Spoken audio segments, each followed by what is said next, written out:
Hey Insta family, it's Dr. T here, Tuesday night. Sorry I'm a little bit late. I actually was just going through all of my DMs with some questions. I had to sift through a few there, so thanks for sending those through. There's some cool questions there. So don't forget Q&A, couple of rules and regulations around this. We're going to try and keep the questions really short. We don't want your whole life or fertility story. We want a really concise question that's going to get a really concise generic answer. I'll try not to go on too much. Remember, individual questions, you probably need to get an appointment because, you know, the right thing to do medically, legally is to make sure we're taking a good history, you know, doing a good examination if it's required and in ordering the appropriate investigations before casting our medical judgment. So, you know, I don't want to do any diagnoses here on Instagram, but certainly the questions that you guys ask, if I give a generic answer, the whole intent is for it to be helpful for as many people as possible, right? So if you do have any questions, please pop them in the chat and hopefully I will get to them. We're 7:44 now, so let's make ourselves a good 10-minute rapid fire Q&A. Pop them in the chat. Lovely to see all of you guys on. There's some names that I know there. Lovely to see you guys coming on. Thank you so much. All right, I'm going to start with somebody has asked me a question about diminished ovarian reserve and the use of DHEA. So DHEA is considered an add-on or an adjuvant therapy, additional therapy. And although it makes biological sense, it's not certain as to whether it's effective or not. So DHEA is one of those therapies. So it's really important if you're using these therapies that you talk to your practitioner about the risks and if they're appropriate for you and some of the side effects. So the first thing about a diminished ovarian reserve, we all have the set number of eggs that we're ever going to be born with, and we slowly lose the number of eggs over time. Just quickly, mum in the making, yes, we do donor. So diminished ovarian reserve. So everyone has their distinct ovarian reserve. One of the markers that we use is AMH, anti-Müllerian hormone. The other marker that we use is antral follicle count. And they're the most sensitive and specific markers for ovarian reserve at a specific time. Obviously, it changes with time as we age as women. So where am I going with this? There are nomograms that show where you should sit for your age. And you will have a diminished reserve if compared to other women of your age, your egg count is lower. And it could be lower for lots of different reasons. I won't go into that. So young women who have a diminished ovarian reserve should, by rights, preserve their quality of eggs.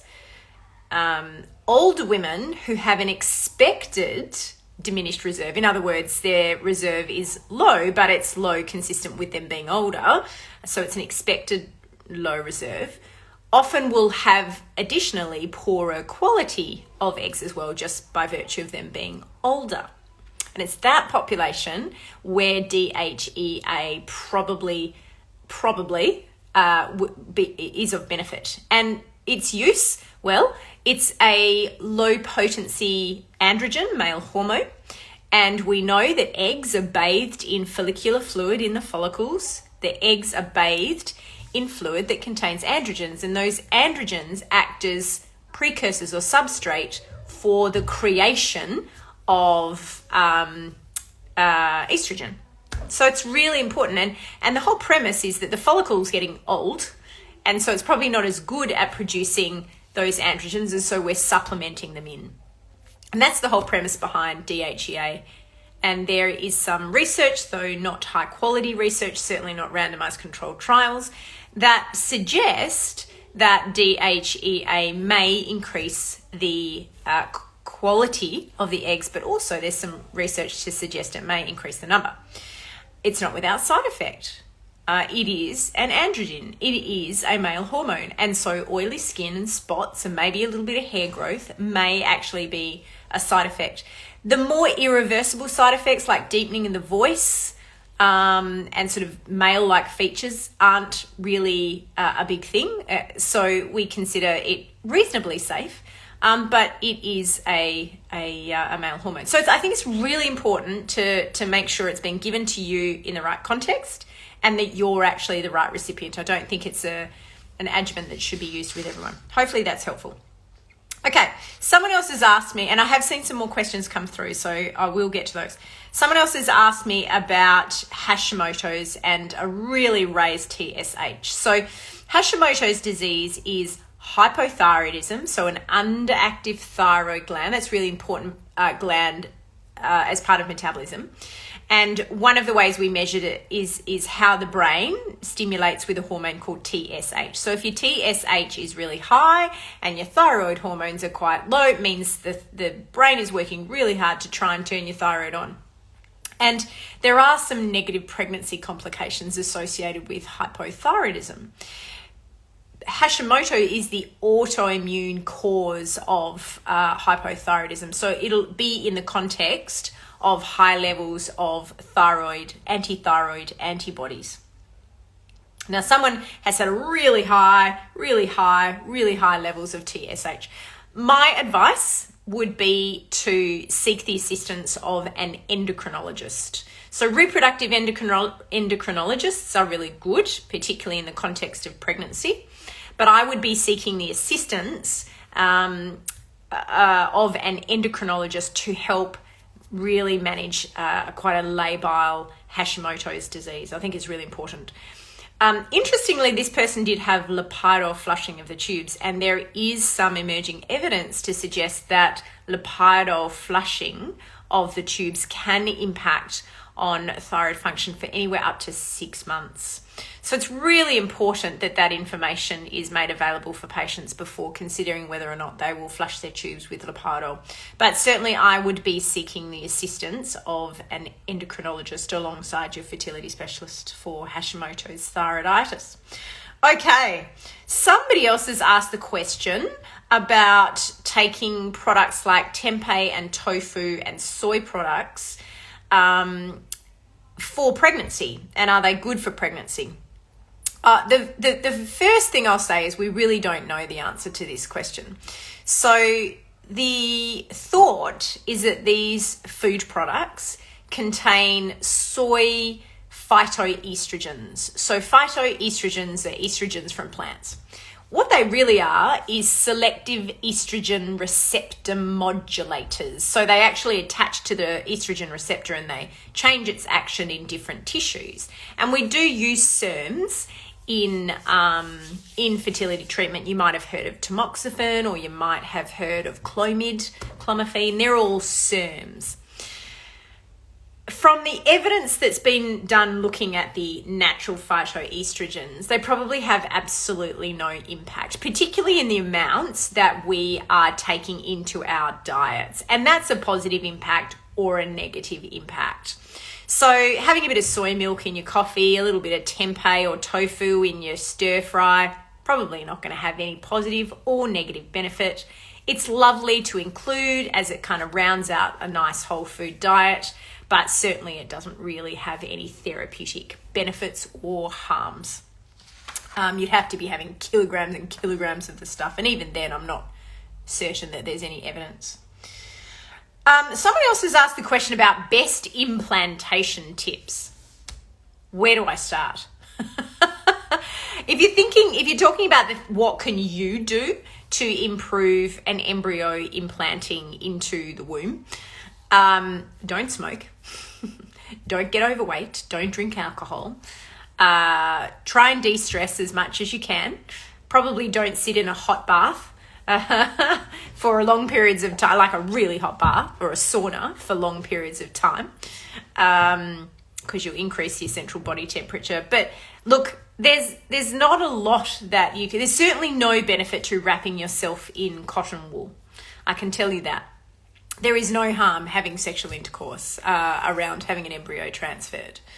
So yeah, look, apart from the things that you guys already know, The best implantation tips are just look after yourself, live a moderate lifestyle, don't go into an F45 class after you've had an embryo transfer. Just, being sensible at this time is really important. That's probably the broadest advice that I can give, and I'd have to look deeper into your personal situation.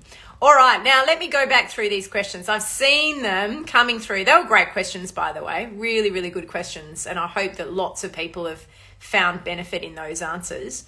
I've seen Mum in the Making, Bub and Mum. Will IVF help for someone who experienced many, many, many times chemical pregnancies? So for those who don't know what a chemical pregnancy is, it's when you have done a pregnancy hormone, a beta HCG, and it's positive, but it never gets to the point where you can actually see a pregnancy inside the uterus. So this is kind of like an early pregnancy loss or an early miscarriage. And often we don't know whether the pregnancy is in the uterus or actually even somewhere else. So it's a pregnancy of unknown location. Will IVF help? I think it's really important with someone who's had multiple recurrent miscarriages or pregnancy losses to be really systematic in the way that you look at things. The most common, so 50% of people, we don't find a cause for it.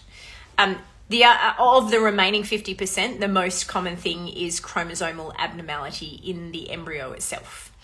And so the only way that you're going to know that for sure is if you actually test the chromosomes of the embryo. Something you could do as a precursor, because that's really invasive, is to look at the karyotypes, so the chromosomes of mum and dad, because 5 to 7% of the time, mum and dad actually carry an unbalanced translocation, a chromosomal abnormality.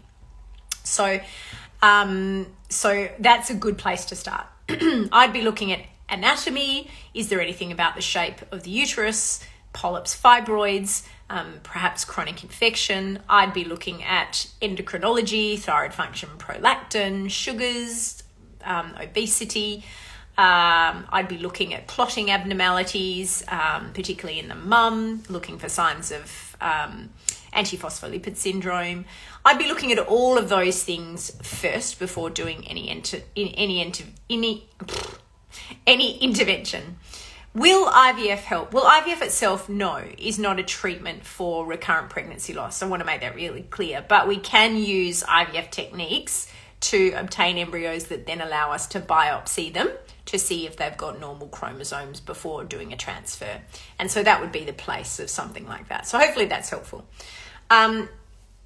But workup is the key thing. Ashlam, what are the best benefits of natural or low-dose FET versus standard high-dose FET? There's no such thing as high-dose FET or low-dose FET. There's 3 types of FET.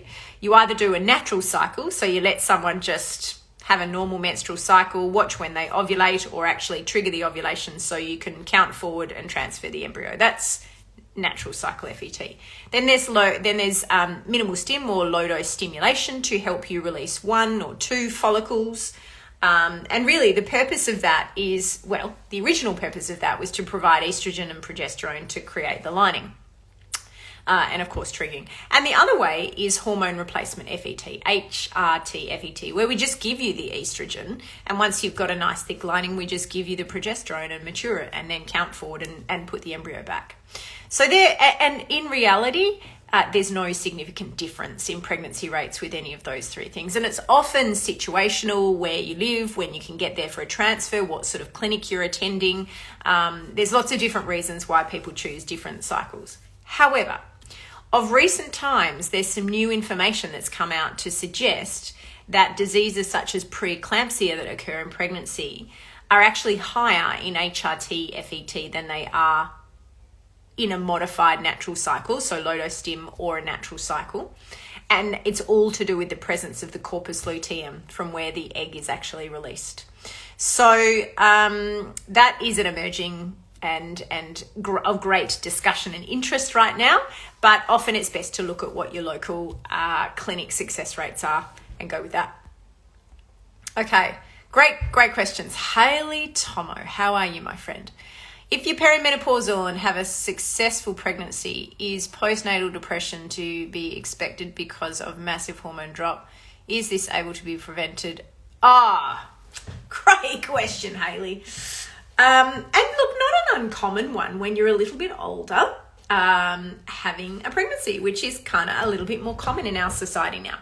So perimenopause, I love perimenopause. It's such a challenging time of life. And it's one that people tend to sweep under the carpet. So I celebrate it. It's a time of great wisdom and growth, my friend. But perimenopause is a difficult time just simply because you do have the highs and the lows of estrogen excess and estrogen deficiency. And look, when you deliver a baby and you breastfeed, you have the equivalent of symptoms of menopause because there's no estrogen around, right? Because you're breastfeeding, and so that kind of shuts off your body from ovulating, and so your estrogen's low, and some women will actually experience almost perimenopausal symptoms just in the postpartum, just because there's no estrogen around. If you're not breastfeeding and your cycles have not resumed, or they might have resumed intermittently, you can be suffering perimenopause in sort of that postpartum period, compounded by the fact that you're probably quite sleep deprived because being sleep deprived, deprivation, that's the word. If sleep deprivation will often drive vasomotor symptoms, mood disturbance, and all those lovely things, poor libido, all those lovely things associated with the perimenopause. When we give hormone replacement therapy in the perimenopause, we're really only aiming to attain the physiological levels.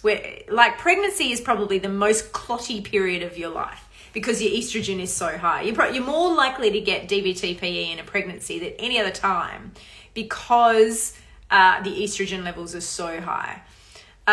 So when we give hormone replacement therapy, if you do have an increased risk of DVT-PE due to background risk, then certainly you would need to look at someone's individual situation for sure. But HRT is fairly standard in low-risk women with a low risk of developing clots in the legs or the lungs. And we're really just giving you physiological amounts, not supraphysiological amounts. Hopefully that helps. I would definitely see someone if you're suffering. We should not suffer. All right. Elle, what treatment would you recommend? This is great, guys. I could go on forever.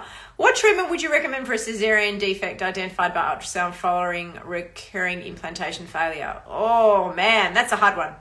You definitely need to see a specialist. Some embryos generally will implant well above the cesarean scar.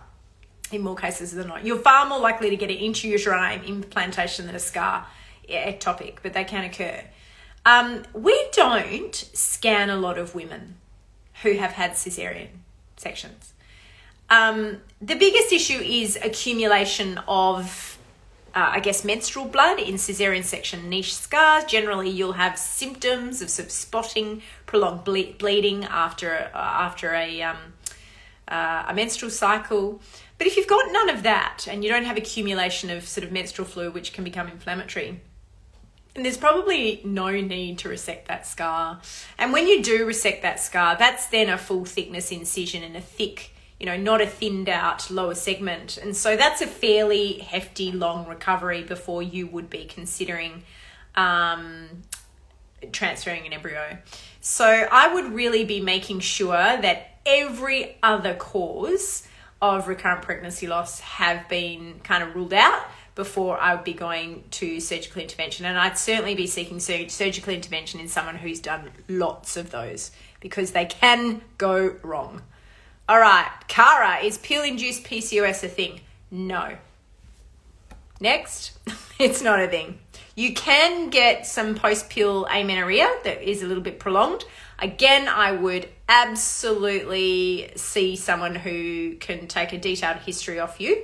But no, the pill is a management of PCOS. It is not a cause. Oh, I think, my pleasure, Hayley. I think I've got to the end.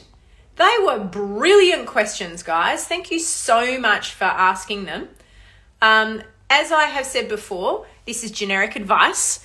I don't like to diagnose or manage on socials. Please, if you have an issue, go and see your friendly fertility specialist or come find me. I would love to see you.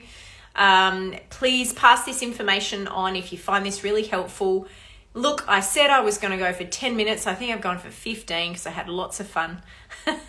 Thanks so much for hopping on. Now, I am away next Tuesday. I've just got back from the ANZREI meeting in Sydney, and I'm off to the Fertility Society of Australia and New Zealand meeting this coming Sunday, Monday, Tuesday.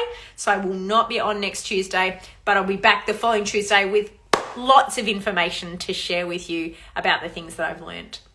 Have a beautiful rest of your week. Stay dry and warm.